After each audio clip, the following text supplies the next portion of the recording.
Eli Mercer stood alone in the breath of a storm that sounded like the world cracking open. Wind rattled the window panes and shoved the shutters against the walls. Outside, the prairie was a black sea thrashing under a gray sky, lightning flashing like gunfire far off the ridge. He sat in his chair by the dying fire, Winchester laid across his knees, boots muddy from a day's long work fixing fences half swallowed by the dust.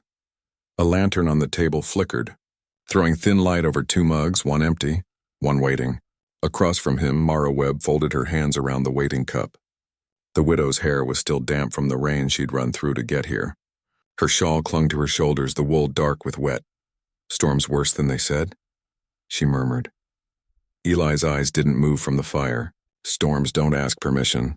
He could smell the thunder, ozone and old wood, and something else, something sharper. His horse out back snorted, hooves scraping the stall floor. Then came the sound.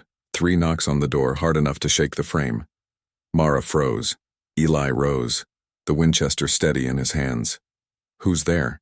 His voice was calm, the tone of a man who had lived through too many midnights like this. Only wind answered. Then, 3 more knocks, hoofbeats outside, crunching through the soaked yard, grinding like millstones. Mara whispered, "You expecting anyone?" Eli shook his head once. "Get behind me." He stepped closer to the door. The smell of wet leather, horses, gun oil. His thumb brushed the safety off. "Back away," he warned the dark. Lightning split the sky, white and merciless. For one heartbeat he saw shapes outside. Riders, 3 or 4, torches bending in the wind. Before he could move, the latch clicked. Mara had unhooked the chain. Mara, too late. The door burst open and a man fell forward into the light, gasping, bleeding, coat torn open like a slaughtered steer. He hit the floor hard, one hand clutching a leather ledger, the other reaching for help he wouldn't live to take. A tin star rolled free, spinning until it came to rest at Mara's bare foot. The stranger coughed once, blood bright against his teeth. "Creed, water." "Not the sheriff," he rasped. His eyes rolled white, then dimmed. Outside thunder drowned his last breath. Mara knelt beside him, her fingers trembling as she lifted the ledger. "Eli, what? Shut the door." She slammed it shut, bolted the chain. The wind howled, clawing to get in. Eli knelt, checked the man's pulse, found none. The badge glinted beside the body and something else, a small brass ring tucked inside the star's hollow back, shaped like a tiny wheel of teeth. He turned it in the lantern light. "Never seen one of these?" Torchlight seeped under the edges of the curtains. A voice outside, smooth as oil, cut through the storm. "Mercer, hand over the book and the woman walks free." Eli's face went hard as stone. "Pack your things," he said quietly. Mara stared. "Now?" "Now."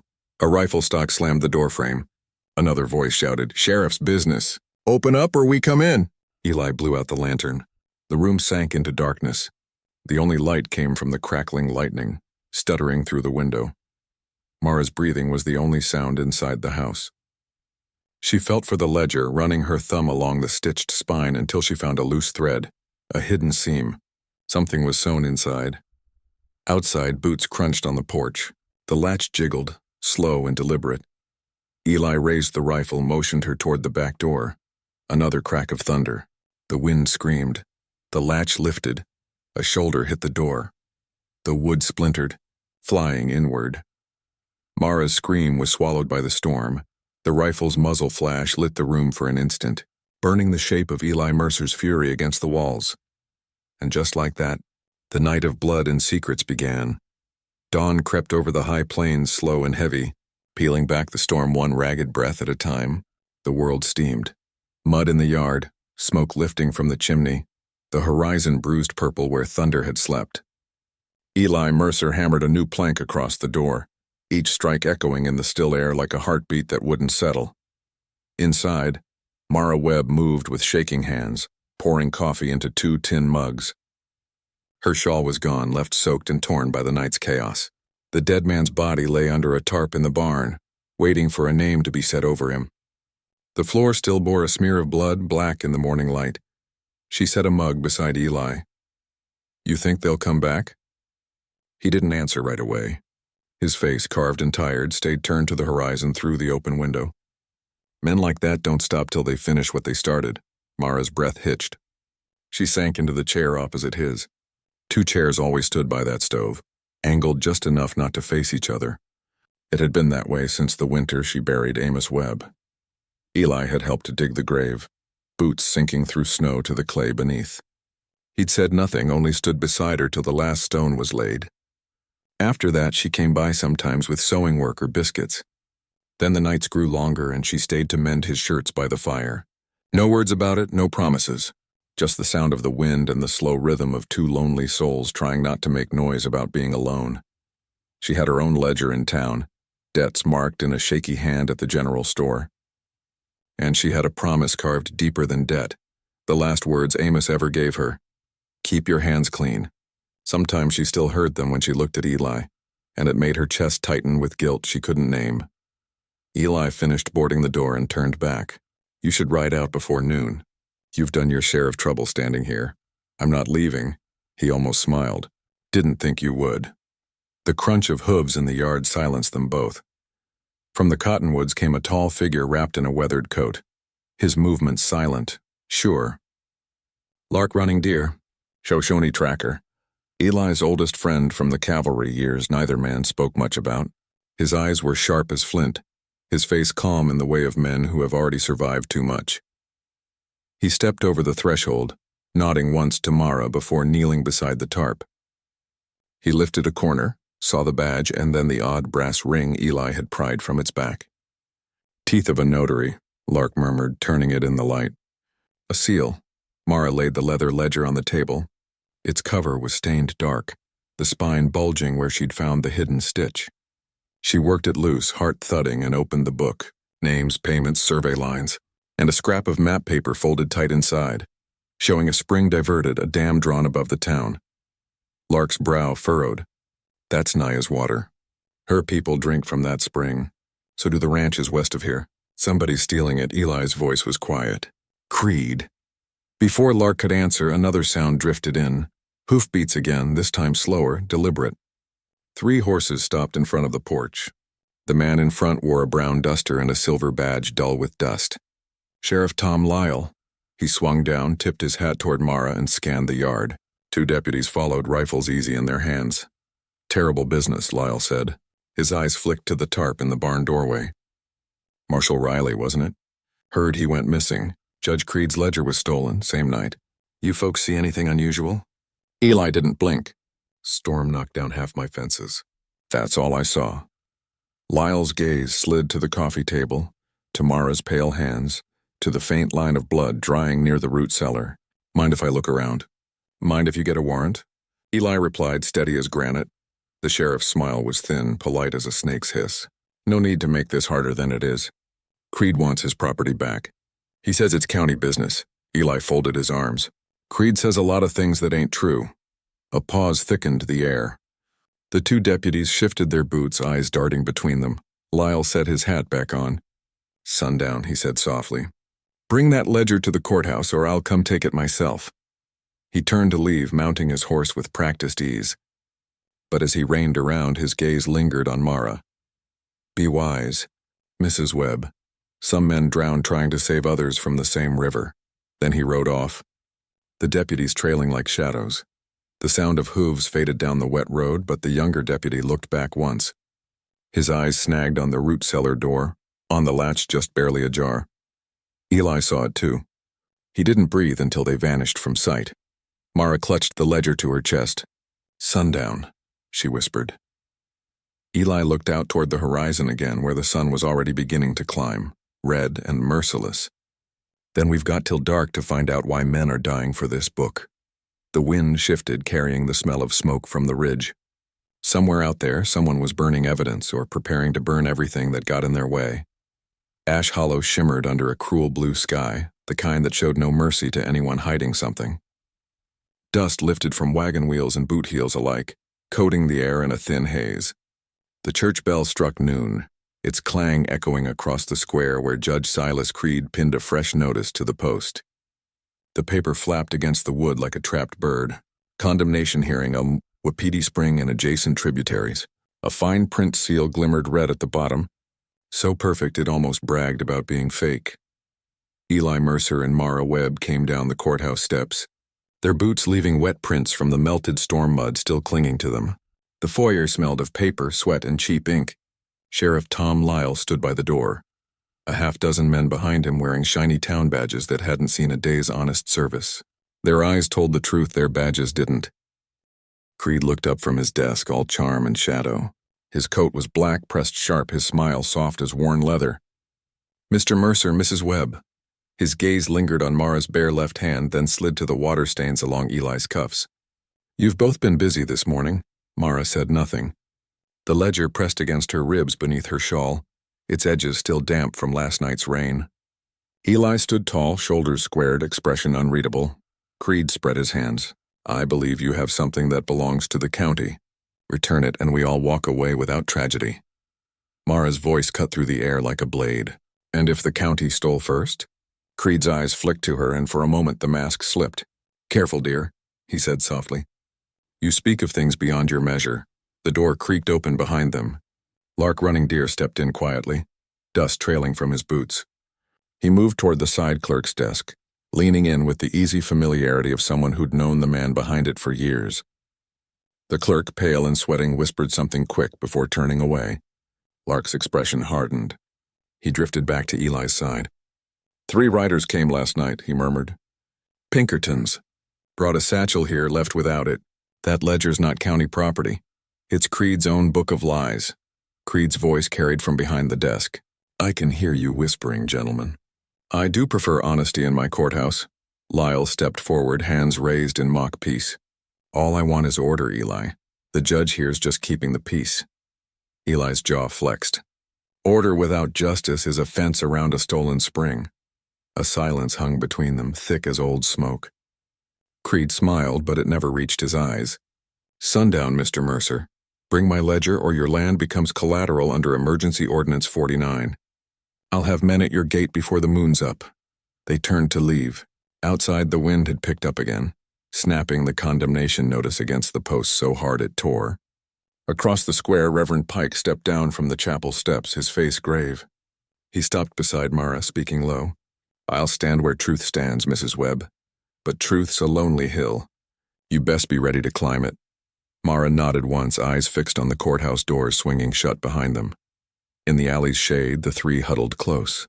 Lark spread the ledger open on a barrel, tracing the faint indentations left in its margins. He took the brass notary wheel from his coat pocket, aligning its tiny teeth to the grooves. "This is no ornament," he muttered. "It's a cipher, matches the false deeds.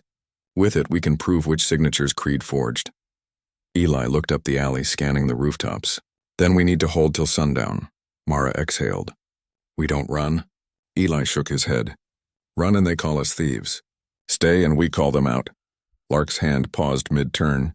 A long shadow slid across the wall, the shape of a man, broad shoulders and a pistol on his hip. Creed's bodyguard stepped into the mouth of the alley, eyes cold, voice low. "You folks lost?" Mara snapped the ledger shut, tucking it tight against her chest.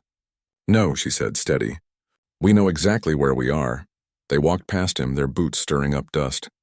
He didn't stop them, but his eyes followed all the way to the edge of the street. Back at the hitching post, a scrap of paper fluttered on Mara's saddle. She plucked it free. The handwriting was hurried, boyish, slanted. "Heard everything. Don't trust Lyle." The name signed beneath made her chest tighten. Finn Collar, the stable boy. Honest as daylight, too young to be tangled in all this. Eli read over her shoulder, his expression hardening. "He's a good kid." "Not anymore," Mara whispered. The church bell tolled once, long and hollow, as the sun began its slow descent. By the time its edge kissed the far ridge, the light had turned blood red over Ash Hollow. On the courthouse steps, Lyle's men were already waiting, rifles unwrapped, badges glinting dull under the dying sun. And beyond them, from the alley shadows, the Pinkertons appeared again, faces hidden, their coats dark as the coming night. Night came slow and wide across the valley, bleeding from orange into bruised blue as the last light slid behind the cottonwoods.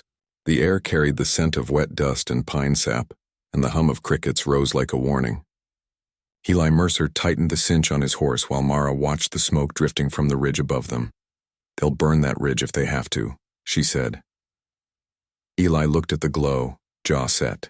"Then we'll give them something worth burning for." They had chosen the dangerous road. the one that ran straight through Creed's power. No more hiding.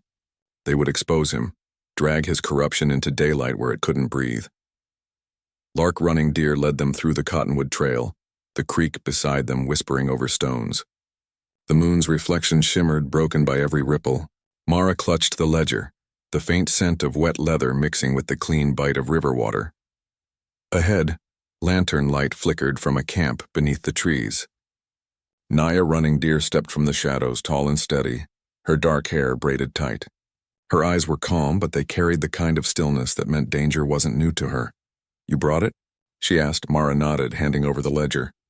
Naya flipped it open, scanning the pages, her brow furrowing at the tidy columns of ink and theft. Around them, elders huddled by the fire, men and women who remembered when the creek had run deep enough for fish. Children slept nearby, canteens half empty. "We do not ask for charity," Naya said, closing the ledger. "We demand the return of what was taken." She turned the brass notary wheel over in her hand. Its teeth glinted like a small sun. "This matches the old county seal," she said, pressing it against a dried red ink mark on one of the older pages.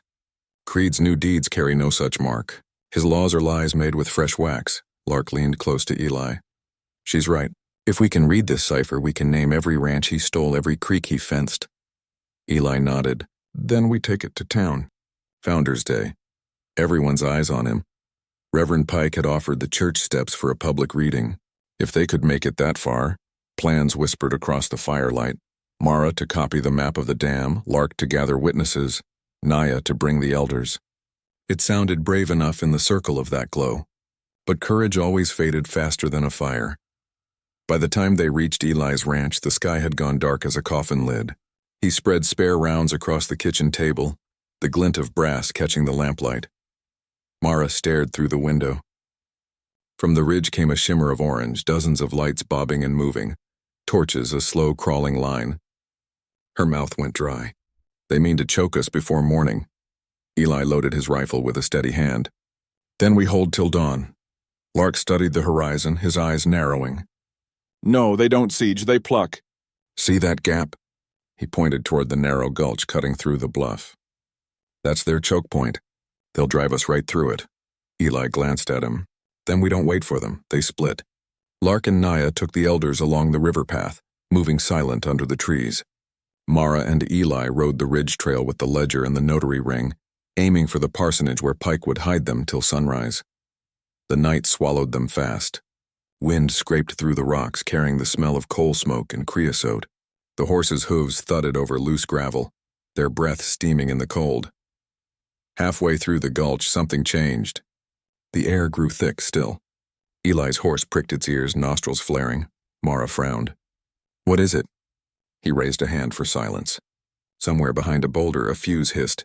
"Down!" he shouted. He yanked Mara from the saddle just as the blast erupted, rock and dust exploding into the air.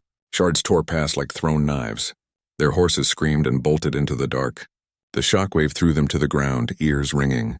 Gunfire followed, sharp and cruel. Torches flared to life along the ridge, forming a glowing necklace around the gulch. Shadows moved, men, rifles glinting.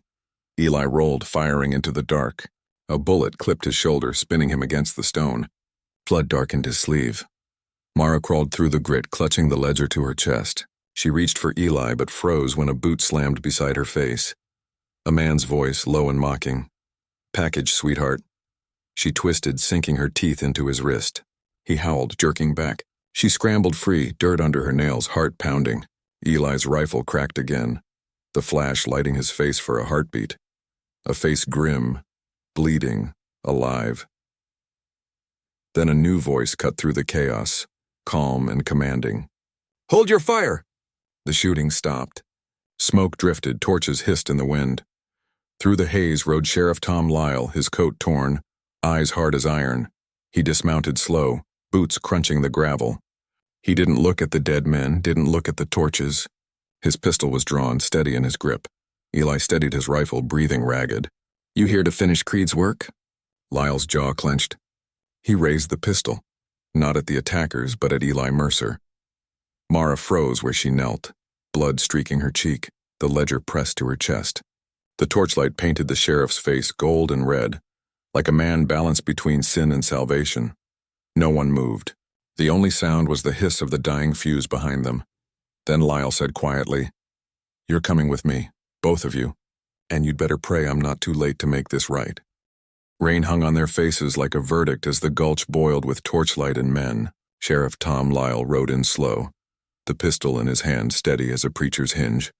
Rain beating on his lashes and tracing dark rivers down his cheek. Around him the hired men shifted uneasily.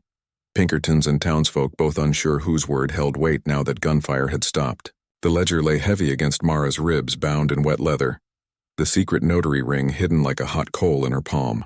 Eli's shirt was dark with blood where a bullet had kissed his shoulder. He breathed shallow, each draw a work of pain. "Give me the ledger," Lyle said, voice low and even. The command settled the men, set them like pins in a hallway. The torchlight carved hollows in his face. He looked older than the badge promised. Mara's throat worked. "You stood in our kitchen," she snapped. "You saw the dead. You heard him warn us about you." The words were spit and truth. They cut clean. Lyle's jaw moved. For a moment something like regret cracked his face. "He warned you about men wearing my badge," he said quietly. "I signed Emergency Ordinance 49. I believed Creed's reports, squatters, raids, threats. I was wrong. I signed for order. I can't undo that by letting this book vanish into gunsmoke." Eli's reply came soft, raw with blood. "Then help us put it in the open." A Pinkerton with ice-blue eyes stepped forward, voice like a rasped file. "No speeches. The ledger, Sheriff." His men shifted, rifles glinting with a patience bred of pay. "You don't give orders in my county," Lyle snapped now, and his hand tightened on the pistol until his knuckles went white. He was a man caught between the badge he wore and the law he'd trusted. Mara tore a strip from her shawl with shaking fingers, pressed it to Eli's wound. The fabric soaked red in an ugly bloom. The ledger under her arm was heavy with secrets, the ring in her palm a promise of proof. She could hand it over and save Eli. Hand over the valley she loved. Surrender the names tucked into that leather. Or she could keep it and let men like Creed drown neighbors in paperwork and drought. She looked at Eli. His lips were a raw line. He met her eyes and did not tell her what to do. He trusted her to choose. "You want it?" she said, voice small, brittle, and then she moved. She lifted the ledger with both hands and flung it into the water-slick gravel at Lyle's boots. The fall made a wet, accusing sound. All eyes followed the book's tumble. In the same razor breath between her throw and its landing, Mara slipped the notary ring from where it had nested in her palm. The metal felt hot and true. With her free hand, she palmed a folded map page she'd found tucked in the ledger's back. Parched ink drawing a dam and a sluice, a line marked in a hand that knew how to drown a town's proof. She slid both the ring and the map into her bodice, fingers quick as prayer. Lyle bent, picked up the ledger. For an instant his face showed relief so raw it looked like triumph. Then, as if moved by some internal compass, he tossed it back to Mara's other hand. "Run!" he snapped. The command exploded into the night like a starting pistol. Then he pivoted, unexpected, and fired at a Pinkerton's wrist where the man rested a pistol. The shot cracked. Metal rang. A torch smoke stung their eyes. Chaos bloomed, muzzle flashes, men shouting, the sound like a pack of wolves breaking loose. Men dropped, hands went to bleeding limbs, curses cut the air. A Pinkerton howled and clutched his smoking hand while another staggered and fell beside a spray of gravel. Eli shoved Mara behind a boulder, pulling her low as the world became a strobe of fire and dark. "Go," he barked. His voice was a raw animal noise. "No," Mara said, throat thick. She shook her head. She wasn't leaving him. A sharp whistle tore over the gunfire, Lark's signal. From the ridge, Naya and two ranchers who owed her favors poured precise, non-lethal shots into the flank of the attackers, pinning men behind boulders and breaking the cordon. Their bullets sang a hard song, stop or bleed. They struck rifles and leather, not flesh, but the message was clear. They ran. Horses spooked and took the night. Breath hammered. They ran into the cottonwoods, into dark trunks and the river's damp breath, with the ledger still pressed to Mara's chest, the map and ring burning against her ribs. Eli half-stumbled, step after step, bleeding slow. Behind them, the sheriff's voice roared. Attempts at command slicing through the trees. It sounded like a man sawing himself free from a bad rope, crooked and desperate. They reached the parsonage with the first damp of midnight. Reverend Pike moved like someone who had seen too much sorrow and had learned to make a quiet room for it. He helped bandage Eli's shoulder with trembling, efficient hands. Church bells told the hour for no one and everyone. Lantern light painted the ceiling with rectangular ghosts. Mara spread the small soaked map page onto the parsonage table and set the brass ring beside it. The ink bled where it had been wet, but the sluice plan was clear. Valves, gates, a path to open the emergency in such a way that the dam's own storehouses and tunnels and ledgers would be scoured away, evidence and lives swept in white water. Pike laid a hand on the table's edge, knuckles whitening. "If he opens that, he'll wash away proof and people," he said, voice small as a confession. "He'll claim it was the emergency, that he saved the valley by making an ugly choice." Mara closed her eyes. The room smelled of wet wool and candle smoke and old prayers. "Then we corner him where witnesses stand," she said. Her voice had the iron of someone who had chosen. They worked in wet lamplight, copying pages, stamping the brass ring into paper to make public proof, gathering names and quiet slips to hand to the reverend. Finn Collar, the stable boy, handed them a charred scrap on trembling fingers. He'd been pale at dinner, a ghost at his own table. He clutched something small and burned. Outside, someone watched from the hedgerow. Finn's face was drawn, eyes wide like a boy who had seen a man try to hold the sky with his hands. He held the scrap, the county's original seal, charred but not destroyed, like a relic. In the black between the trees, his small figure stood rigid, the scrap a flame that refused to go out. Rain hissed against the church windows like a whispering crowd outside the walls. Inside, the air smelled of wax and wet dust. The lamps threw long, trembling shadows over the worn pews, where the group had gathered in a tight half-circle around the altar table. Finn Collar had clutched to his chest, scuffed his boots on the plank floor, and couldn't quite meet anyone's eyes. His freckles looked like dirt in the dim light. "Judge keeps a fake seal," he muttered finally, his voice cracking under the weight of his own courage. "Saw him press it myself. Smells like wax and whiskey both. He keeps the real one locked in a box, said it was too old to use." He fished in his pocket, pulling free a charred scrap of parchment. The edges curled and blackened, but the center still held a faint design, a sunburst pattern, half-burned yet unmistakable. Lark took the scrap and laid it on the table beside the brass ring. The light caught the grooves of the metal teeth. He pressed it down gently, turning it until it clicked into the scorched ink. The teeth fit perfectly. The room went still. "There," Lark said softly. "That's the truth in iron." Mara looked at the mark, the proof solid as breath, and something in her chest loosened. "Then we can end this," she said. They began to plan, speaking low while the rain drummed its steady hymn on the roof.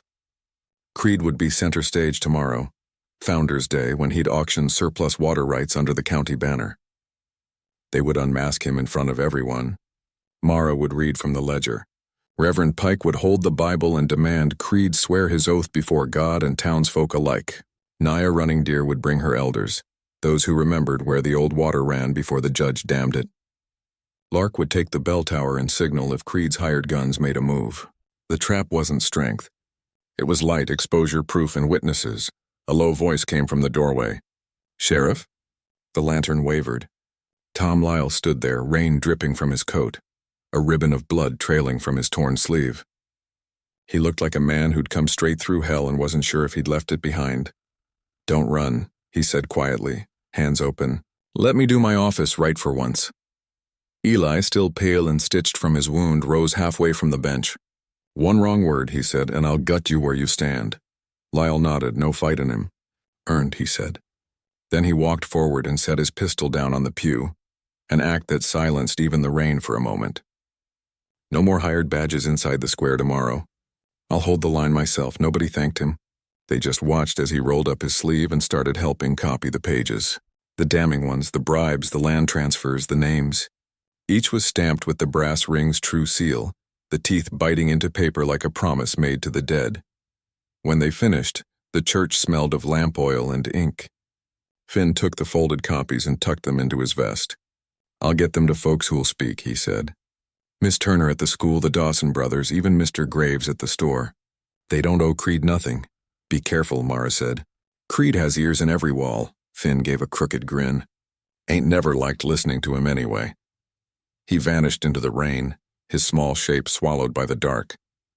Before dawn, Mara saddled her horse. She carried a decoy ledger, bound in leather almost identical to the real one. The true ledger now rested inside a hollow Bible box beneath Reverend Pike's pulpit. Only Pike and Eli knew which was which. She rode through the gray mist to Creed's office. The windows were lit, gold spilling across puddles. The judge's bodyguard opened the door, a hulking man with eyes that had forgotten softness. He looked her up and down, sneer curling his lip. "You got sense after all," he said. Mara stepped inside. The room was warm, heavy with cigar smoke and something sweet. Brandy, maybe. Creed sat behind his desk, coat draped over his chair, smile smooth as lacquer. His hair gleamed silver at the temples, his hands folded like a minister's. "Mara Webb," he said, "you've caused me sleepless nights." "I doubt you've ever lost sleep," she said. He chuckled. "Touché, you brought me what's mine."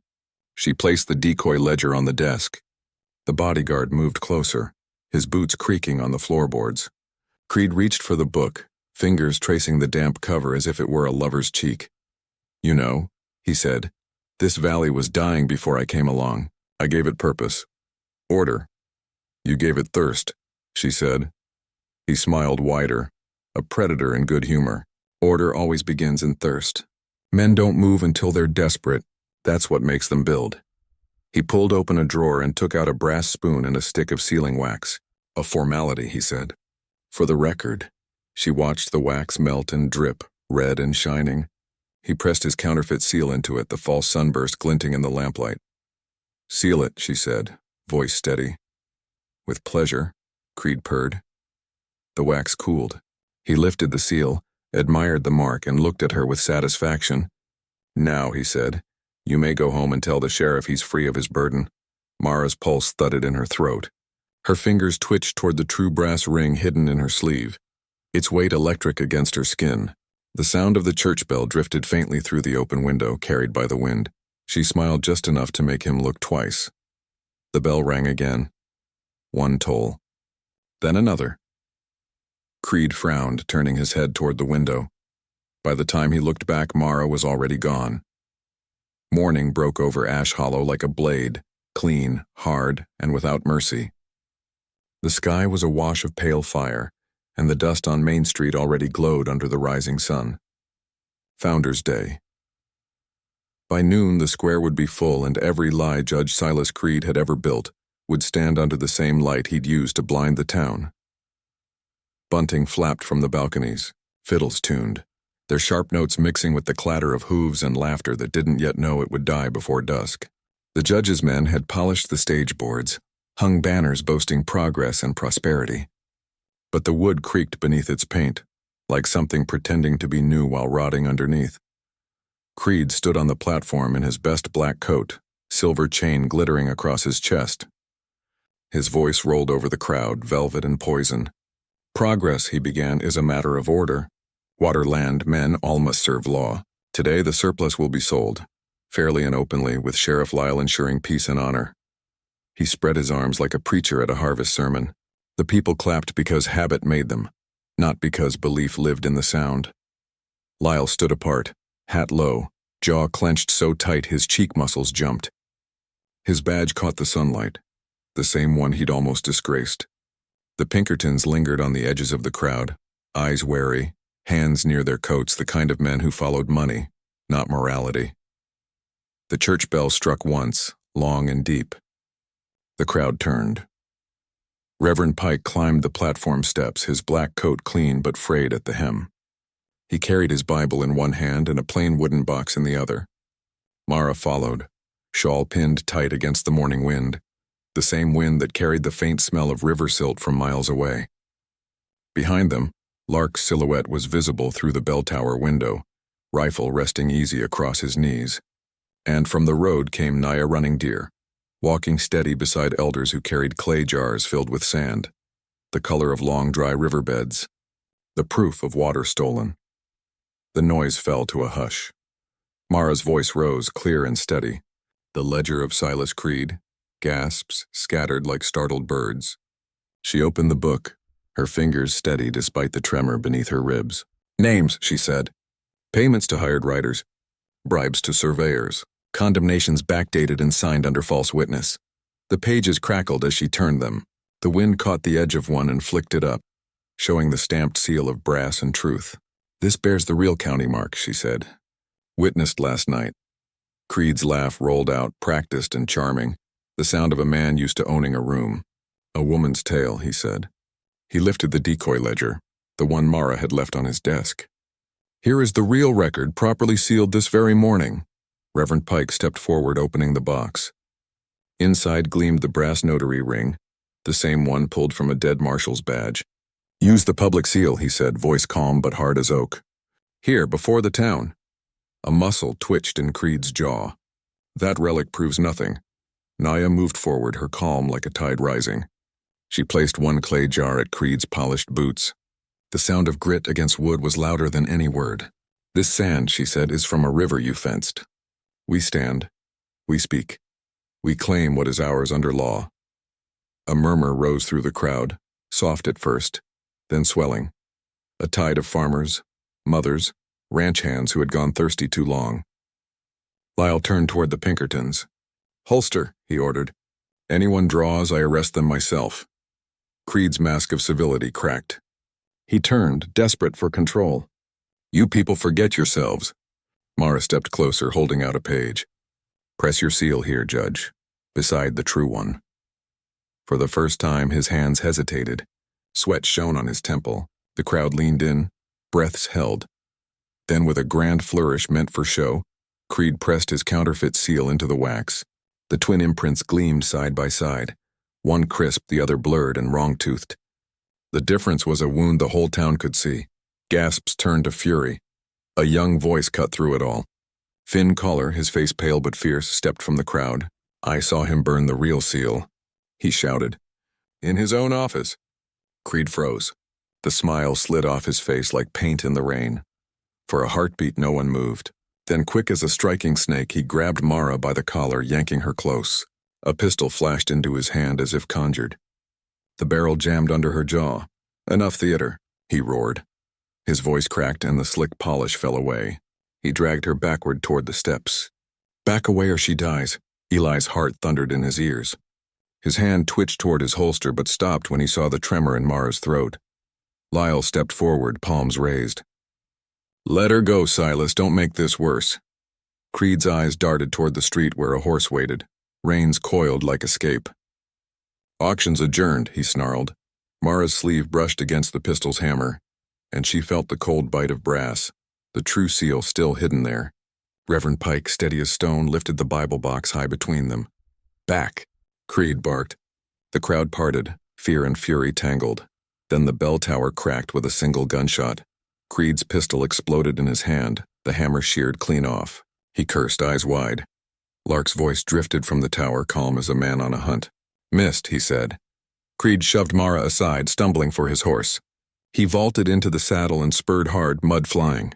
The crowd erupted, some shouting for justice, others ducking low. He didn't look back. He rode toward the dam road, the ledger of lies still burning in his mind, intent on washing the truth away beneath a wall of water. Clouds piled black on black, racing each other across the sky like herds fleeing a fire. The wind smelled of iron and storm water, and the road up to the dam wound sharp and slick beneath the hooves of Creed's horse. His torch spat sparks in the darkness as he urged the animal faster, cloak snapping behind him. Down below, the valley waited, a patchwork of homesteads and creek beds that had once fed them all. Eli Mercer came after him, one arm bandaged tight, blood dark on the sleeve. The climb tore at his breath, but he kept going. Every time he faltered, he saw Mara's face lit by that stolen torchlight back in the square, her throat under Creed's gun, and it drove him on. Lark circled wide through the ravine, his boots slipping on spill-slick stone, searching for a shot that wouldn't ricochet into the gathered witnesses below. Rain hissed against the dam's iron skeleton, and somewhere down the slope, Naya Running Deer and two of her riders tied a rope around a stanchion, preparing for what none of them dared name. Creed reached the control wheel first. He jammed a pry bar into the rusted gears, teeth bared. Iron screamed as he wrenched. The river below snarled and foamed, hungry against the spillway gates. His eyes gleamed in the torchlight, wild and sure. Eli climbed the ladder one-handed, each rung a burst of pain up his arm. Creed, he called. His voice carried over the roar. You open that gate, you drown the whole draw. Creed didn't turn. Progress drowns the weak, he shouted. Step back and watch it wash clean.